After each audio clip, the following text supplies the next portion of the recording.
जय हिंद दोस्तों। तो कैसे हैं आप लोग? उम्मीद करते हैं कि आप लोग अच्छे होंगे, मस्त होंगे और ज़बरदस्त होंगे। पिछले क्लास में मैंने परसेंटेज स्टार्ट किया था और परसेंटेज का सेकंड क्लास है। पिछले क्लास में थ्योरी बताए थे और टाइप वन का क्वेश्चन भी बताए थे। और ये जो सीजन चल रहा है बहुत ज़्यादा इंपॉर्टेंट है। जो लोग तैयारी कर रहे हैं बिहार एसएससी का, रेलवे का या फिर बैंकिंग एसएससी सीजीएल का भी तैयारी कर रहे हैं, ठीक है। तो चलिए आज का क्लास स्टार्ट करने जा रहे हैं। कह रहे हैं कि किसी संख्या के एक्स परसेंट में, कह रहा है कि एक्स परसेंट पे अगर एक्स घटाने पर एक्स प्राप्त होता है तो संख्या बताना है। तो देखिए कोई भी संख्या अपने आप में क्या होता है, 100% है। तो 100% का एक्स परसेंट कितना होगा, एक्स परसेंट। और उसमें से कह रहा है कि अगर एक्स घटाया जाए, अगर एक्स घटाया जाता है तो कितना प्राप्त होता है बाबू, एक्स प्राप्त होता है। तो यहाँ पे हम क्या करेंगे, एक्स परसेंट इजकल टू क्या, अगर इस एक्स को हम उधर ले जाएंगे तो प्लस हो जाएगा, एक्स और एक्स कितना हो जाएगा, 2x हो जाएगा। एक्स से एक्स कट जाएगा, यानी 1% का वैल्यू कितना हो गया, 2 आ गया। क्लियर है?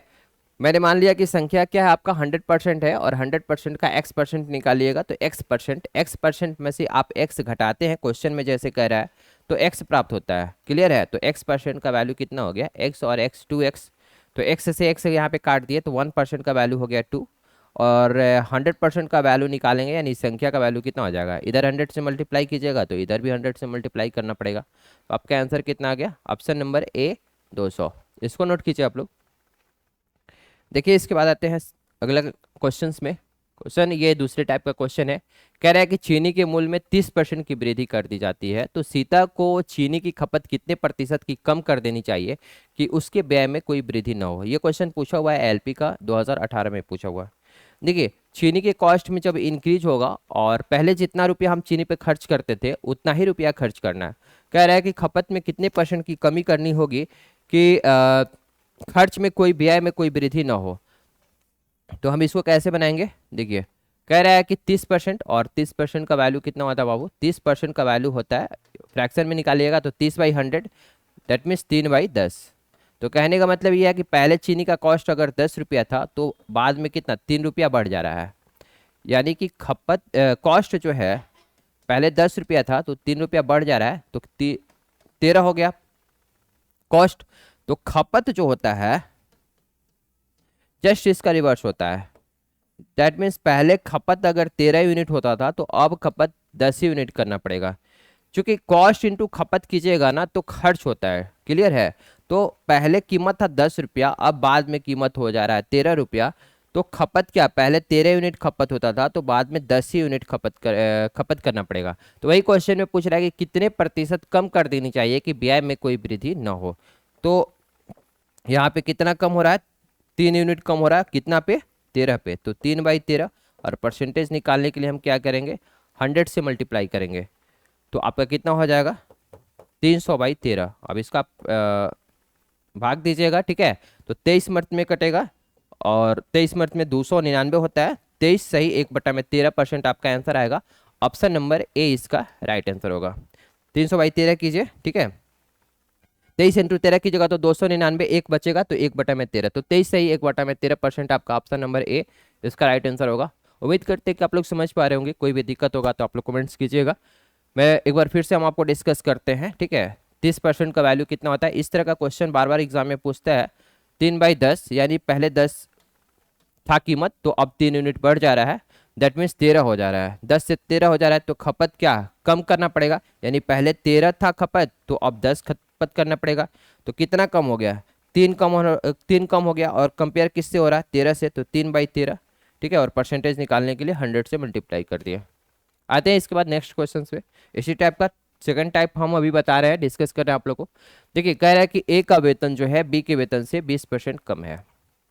तो कह रहा है कि बी का वेतन ए के वेतन से कितने परसेंट अधिक है। देखिए यहाँ पे समझने की कोशिश करते हैं कि 20% परसेंट को हम फ्रैक्शन में चेंज करेंगे तो 20/100, तो 1/5 हो गया। क्लियर है? ए है और बी है। तो कह रहा है कि बी के वेतन से, तो बी का वेतन हम 5 यूनिट अगर मान लेते हैं कि बी का वेतन है तो 5 का 20% कितना होता है बाबू, 1 होता है। देखिए यहाँ पे हम अगर क्रॉस मल्टीप्लीकेशन करते हैं तो 20 का 5, 20 का, सॉरी, देखिए कह रहा है कि बी का वेतन 20% कम है तो 20% का वैल्यू कितना हो गया, 20% का वैल्यू हो गया 5 हो गया। तो 5 का 20% का मान कितना हुआ, 1 हो गया। तो अगर हम बी का वेतन 5 मान लेते हैं, तो ए का वेतन कितना हो जाएगा, एक कम, डेट मीन्स 4 हो जाएगा। तो ए का वेतन 4 हो गया, बी का वेतन 5 हो गया। तो कह रहा है कि ए के वेतन से कितना परसेंट अधिक है, बी का वेतन ए का वेतन से कितना परसेंट अधिक है। तो कितना अधिक है, एक अधिक है, और कंपेयर किससे हो रहा है, ए से। तो ए को नीचे रखेंगे यानी 4, 1/4। और आपको पता है कि 1/4 फ्रैक्शन में है, इसका परसेंटेज वैल्यू कितना होता है, 25% होता है। या फिर आप 100 से भी मल्टीप्लाई करिएगा तो 100/4 कितना हो जाएगा, 25%। इसका आंसर हो जाएगा ऑप्शन नंबर बी। एक और मेथड आपको हमने डिस्कस किया था, जैसे देखिए 20% है, तो 20% का वैल्यू, 20% का वैल्यू फ्रैक्शन में कितना होता है, 1/5 होता है। ठीक है, तो 1/5 से अगर ऊपर जाइएगा तो 1/4, 1/6। तो देखिए यहाँ पे पूछ रहा है अधिक, तो अधिक के लिए 1/5 से अधिक है 1/4। ठीक है, तो 1/4 आंसर हो जाएगा, और 1/4 का फ्रैक्शन में है तो परसेंटेज वैल्यू कितना होता है, 25%। तो इसका आंसर हो जाएगा 25%, ऑप्शन नंबर बी, इसको नोट कीजिएगा। देखिए इसके बाद आते हैं नेक्स्ट क्वेश्चन, क्वेश्चन नंबर 3 पे। कह रहा है कि रीचा का आय जो है मीना की आय से 9 से ही 1/11% अधिक है। 9 से ही 1/11, ये परसेंटेज में है। परसेंटेज में इसका फ्रैक्शन वैल्यू क्या होता है, 1/11 होता है। या फिर आप डायरेक्ट देखिए 9 × 11 कीजिएगा तो 99, 99 और 100, 100/11 कीजिएगा और 100 से डिवाइड कीजिएगा तो 1/11 हो जाएगा। क्लियर है। तो मीना की आय से कंपेयर कर रहा है, तो मीना का आय और यहाँ पे जो है रीचा की आय। तो मीना की आय अगर 11 यूनिट है तो रीचा की आय कितनी है, ठीक है, एक अधिक है। अगर ये मीना की आय है 11 यूनिट, तो रीचा की आय मीना की आय से एक अधिक है, डेट मीन्स 12 है। अब क्वेश्चन में पूछ रहा है कि मीना की आय रीचा की आय से, यहाँ पे 11 नहीं होगा, रीचा की आय से कितना कम है, कितना परसेंट कम होगा। ठीक है, आय से कितना परसेंट कम होगा, यहाँ पे परसेंटेज छूट गया है। रीचा की आय से कितना परसेंट कम है। ठीक है, तो देखिए कितना कम है, 1 यूनिट कम है, और कंपेयर किससे हो रहा है, इससे कम कंपेयर हो रहा है, रीचा से। तो 12 से डिवाइड करेंगे और परसेंटेज निकालने के लिए क्या करेंगे, 100 से मल्टीप्लाई करेंगे, तो आपका 100/12। ठीक है, तो 12 8 96 और 4 बचेगा, 4/12। ठीक है, तो ये आपका आंसर हो जाएगा 8 सही। यहाँ पे तो कट जाना चाहिए, 8 सही 1/3% आंसर हो जाना चाहिए, लेकिन ये ऑप्शन में दिया नहीं है। तो 8 सही 4/12% दिया हुआ, तो ऑप्शन नंबर सी इसको टिक कर लीजिए, ऑप्शन नंबर सी इसका राइट आंसर होगा। ठीक है, समझ पा रहे होंगे मेरी बातों को, कोई भी कंफ्यूजन होगा तो आप लोग बताइएगा हमें। देखिएगा इसके बाद आते हैं नेक्स्ट क्वेश्चन पे, क्वेश्चन नंबर 4 पे आते हैं। कह रहा है कि ये नेक्स्ट टाइप का क्वेश्चन है कि राजीव के वेतन में पहले 40% की कमी की गई और फिर 50% की वृद्धि की गई। नया वेतन उसके आरंभिक वेतन से कितना परसेंट कम है।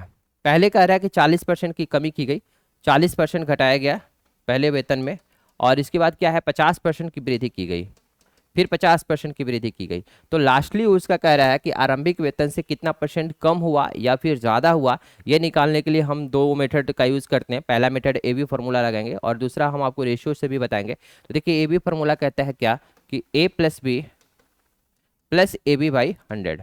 आपको देखिए इसको डिटेल में हम बताते हैं कि अगर मान के चलिए कि ए का वैल्यू होता 10%, मैंने पहले 10% बढ़ाया गया और बाद में जो है फिर 10% बढ़ाया गया, यानी बी का भी वैल्यू 10% होता, तो हम क्या करते हैं 10 + 10 प्लस ए का भी वैल्यू 10 और बी का भी वैल्यू 10/100।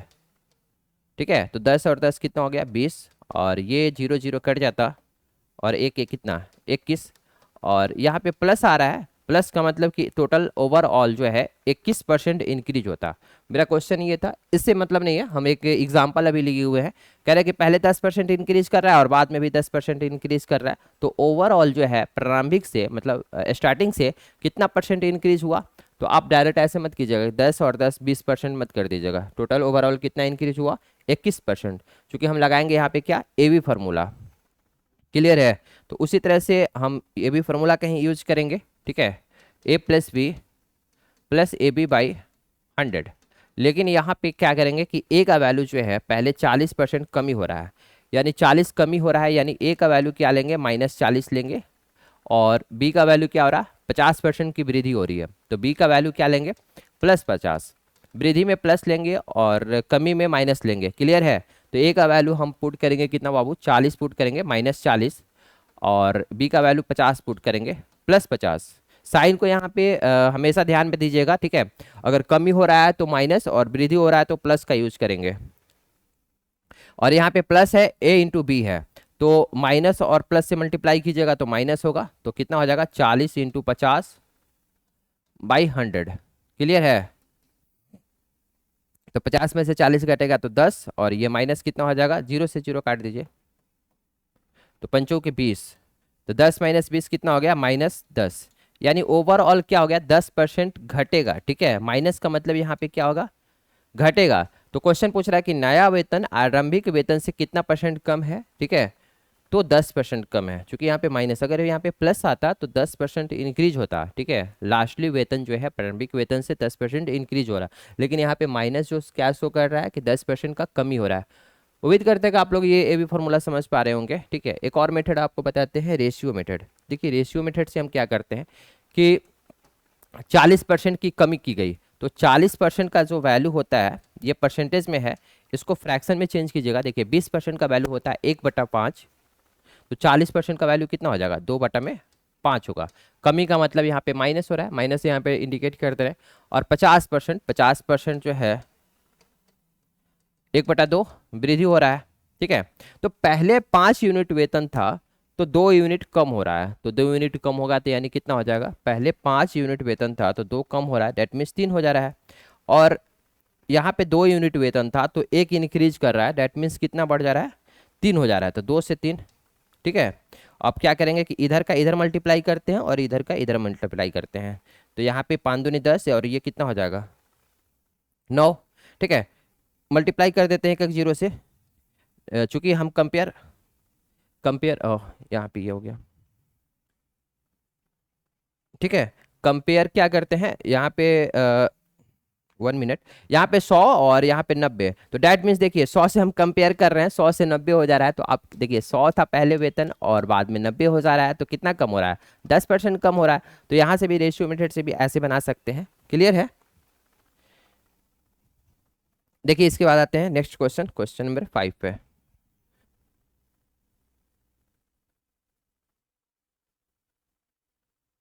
देखिए क्वेश्चन कह रहा है कि रवि के वेतन में पहले 50% की कमी हुई और बाद में 50% की वृद्धि हुई, उसका अंतिम वेतन उसके प्रारंभिक वेतन की तुलना में कितना कम था। बहुत इंपॉर्टेंट क्वेश्चन है, और ए बी फॉर्मूला से भी बताएंगे और रेशियो मेथड से भी आपको डिस्कस करेंगे। कह रहा है कि रवि का वेतन पहले 50% की कमी होगी, पहले 50% की कमी हो रही है और इसके बाद फिर बाद में 50% की वृद्धि हो रही है। वृद्धि का मतलब प्लस और कमी का मतलब माइनस, ठीक है। तो अब देखिए ए बी फॉर्मूला आप लगाइएगा तो a + b + AB/100, क्लियर है। तो ए के जगह पे कितना रखेंगे, -50 रखेंगे, और बी के जगह पे कितना रखेंगे बाबू, +50 रखेंगे, ठीक है। और a इंटू बी है, तो ए के जगह पे रखिएगा -50 और बी के जगह पे +50 रखिएगा, तो प्लस इंटू माइनस करिएगा तो माइनस होगा, तो यहाँ पे हम क्या करेंगे बाबू, माइनस रखेंगे, क्लियर है। -50 × 50/100, तो 2 जीरो यहाँ पे है, 2 जीरो से काट देंगे। अब यहाँ पे देखिए +50 है, ये -50 है, तो ये तो कट जाएगा, जीरो हो जाएगा, क्लियर है। तो यहाँ पे कितना हो जाएगा, -25, 5 × 5 25, 25 हो गया। यानी ओवरऑल जो है 25% जो है ना घटेगा। तो एक चीज़ हम आपको डायरेक्ट बताते हैं कि जब भी इस तरह का क्वेश्चन रहे कि पहले 10% इंक्रीज हुआ और बाद में 10% डिक्रीज हो गया, कभी भी एक बार सेम अमाउंट में मतलब 10% इंक्रीज हो रहा है तो फिर बाद में 10% डिक्रीज हो रहा है, तो overall direct formula A B formula की जगह पे आप डायरेक्ट याद रखिएगा कि -x²/100 होता है, क्लियर है। चूंकि x²/100 क्यों रखे, चूंकि a + b तो देखिए यहाँ पे कट ही जाएगा, a + b कट जाएगा, ठीक है। तो AB/100 और a का और b का वैल्यू तो बराबर ही है, ठीक है, तो हम उसके जगह पे x मान लिए, तो x²/100, और हमेशा घटेगा ही घटेगा, क्योंकि यहाँ पे प्लस इंटू माइनस कीजिएगा तो माइनस ही यहाँ पे आता है, तो डायरेक्ट आप याद रखिएगा x²/100। जैसे इस वाले क्वेश्चन में x की जगह पे हम कितना पुट करेंगे, 50 पुट करेंगे, दैट मीन्स 50 × 50/100, तो 2 जीरो से 2 जीरो कट जाएगा, तो 25% हमेशा जो है डिक्रीज ही करेगा, यानी घटेगा ही घटेगा, ठीक है। उम्मीद करते हैं कि आप लोग समझ पा रहे होंगे। देखिए इसको हम रेशियो मेथड से बनाएंगे बाबू।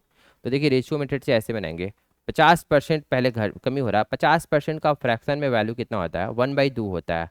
और कमी का मतलब निगेटिव, पहले 2 यूनिट वेतन था तो 1 यूनिट कम हो जा रहा है, पहले 2 यूनिट वेतन था तो एक कम हो जा रहा है, डेट मीन्स एक। और कमी हो रही है, और बाद में 50% की वृद्धि हो रही है। तो 50% की वृद्धि होगा तो 2 से कितना हो जाएगा, 3 हो जाएगा। तो इधर आपका 4 हो जाएगा और इधर कितना हो जाएगा, 3 हो जाएगा। क्लियर है। तो यानी कि पहले का ये वेतन है और ये बाद का वेतन है, ये इनिशियल वेतन है और ये आपका फाइनल वेतन है।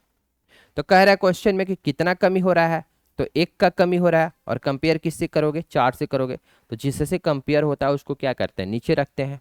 तो 1/4 और 1/4 फ्रैक्शन में है, फ्रैक्शन में है तो इसका परसेंटेज वैल्यू कितना होगा, 1/4 का परसेंटेज वैल्यू होगा 25%।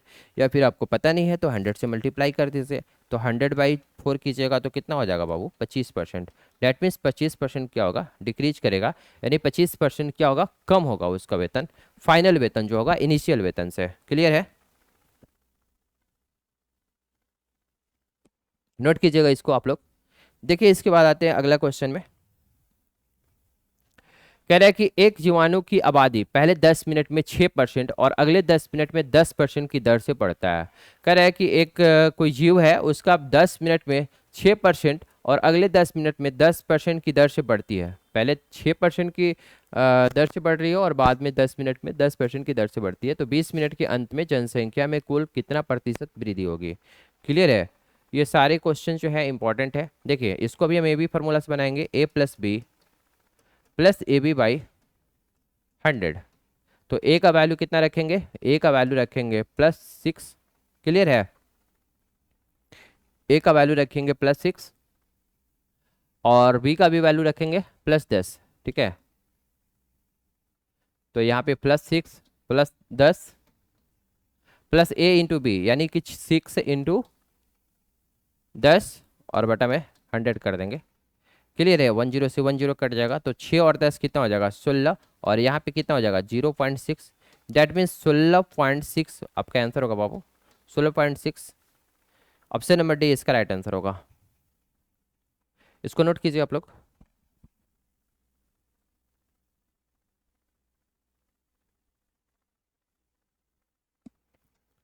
देखिएगा इसके बाद आते हैं अगला क्वेश्चन पे। क्वेश्चन नंबर 7 कह रहा है कि एक वर्ग की लंबाई और चौड़ाई क्रमशः 30% और 20% की वृद्धि की जा रही है। कोई ए स्क्वायर है और ए स्क्वायर का जो लंबाई और चौड़ाई है 10%, 30% लंबाई में वृद्धि हो रही है और चौड़ाई में 20% की वृद्धि हो रही है। तो कह रहा है कि परिणामी आयत का क्षेत्रफल वर्ग के क्षेत्रफल से कितना % अधिक है। यानी कि पहले वाले मतलब पहले जो था, ठीक है, वर्ग का क्षेत्रफल, क्षेत्रफल बराबर होता है लंबाई इंटू चौड़ाई। ठीक है, वर्ग का क्षेत्रफल यानी area equal to L into B होता है। तो इस तरह का भी क्वेश्चन जब भी इस तरह का मल्टीप्लीकेशन में रहता है, इसमें 30% का इंक्रीज हो रहा है और इसमें जो है 20% की इंक्रीज हो रही है। ठीक है, तो इसको भी ए बी फार्मूला से अपना सकते हैं। ठीक है, और रेशियो मेथड तो आपको बताया ही है। तो ए बी फार्मूला आप लगाइएगा तो क्या होगा, a+b + ab/100। ए की जगह पे हम रखेंगे 30% और बी की जगह पे हम क्या रखेंगे, 20। क्लियर है। तो यहाँ पे क्या हो जाएगा, 30 + 20 + 30 × 20/100। तो 0 0 कट जाएगा, यहाँ पे 2 0 कट जाएगा। तो 30 और 20 कितना हो जाएगा, 50। और ये कितना हो जाएगा, 3 दूनी 6। ठीक है, तो आपका हो जाएगा 56%। अब तो यहाँ पे ए बी फार्मूला से बना दिया है। अब इसको देखिए रेशियो मेथड से हम आपको डिस्कस करते हैं। इसको नोट कीजिए जल्दी से आप लोग, स्क्रीनशॉट ले लीजिए।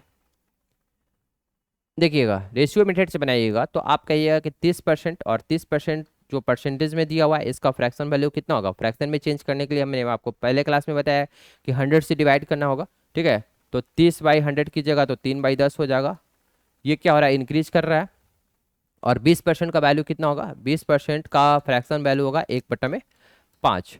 यानी पहले था लंबाई 10 यूनिट तो 3 यूनिट बढ़ गया, तो 10 से हो गया कितना बाबू, 13 हो गया। और चौड़ाई जो है 5 यूनिट था तो 1 बढ़ गया तो कितना हो जाएगा, 6 हो जाएगा।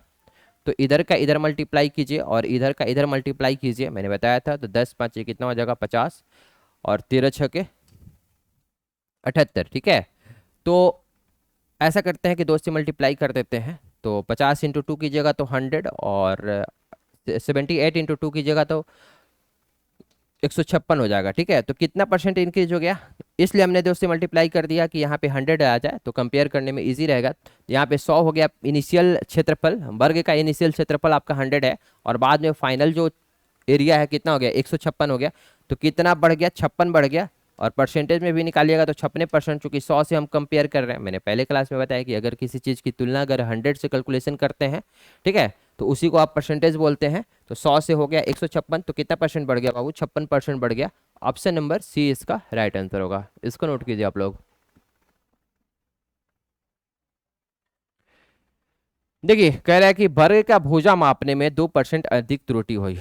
ठीक है, त्रुटि का मतलब कि वर्ग का भुजा कोई मेजर कर रहा है तो 2% की त्रुटि हो गई। 2% त्रुटि में कुछ भी हो सकता है, या तो अधिक 2% ले लिया या फिर कम ले लिया, क्योंकि यहाँ पे क्वेश्चन में मेंशन नहीं है कि 2% अधिक ले रहा है या फिर कम ले रहा है। क्लियर है, 2% त्रुटि कुछ भी हो सकता है। तो वर्ग के परिकलित क्षेत्रफल में त्रुटि का प्रतिशत क्या होगा, 2% या तो अधिक लिया है या फिर कम लिया है। तो कह रहा है कि ओवरऑल जो है वर्ग के परिकलित क्षेत्रफल में कितना परसेंट त्रुटि है, यानी पहले जो क्षेत्रफल था बाद में क्षेत्रफल के कितना परसेंट त्रुटि हुआ।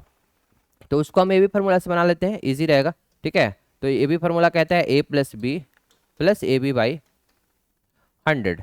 तो ए के जगह पे भी आप 2 रखोगे और बी के भी जगह पे क्या रखेंगे, 2 रखेंगे, क्योंकि वर्ग का क्षेत्रफल बराबर क्या होता है, भुजा ए स्क्वायर होता है। क्लियर है, तो यहाँ पे 2+2 इंटू 2/100, तो यहाँ पे कितना हो जाएगा, 2 और 2 4, और 4/100 करिएगा 4.04%। ऑप्शन नंबर डी इसका राइट आंसर होगा, नोट कीजिए इसको।